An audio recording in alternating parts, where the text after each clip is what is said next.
ফুলকপির বর্তমানে বাজার থেকে বাঁধাকপি বাজার খুব ঢ্যাস চলছে, অর্থাৎ এখন বর্তমানে চলছে 18-19, বড়দের 20 টাকা। কিন্তু ওই বাঁধাকপি ছিল কিন্তু 21 টাকা কিনে পাইকারি, কিন্তু এখন লসে বিক্রি করতে হচ্ছে।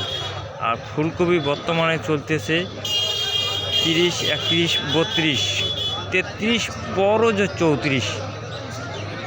আর এই দিকে দেখো এই চালানি বাঁধাকপি কিন্তু আমার লোকাল বাঁধাকপি ঘ্যাস দিয়ে দিচ্ছে। আর পটলের দাম মাঝামাঝি ভালোই আছে।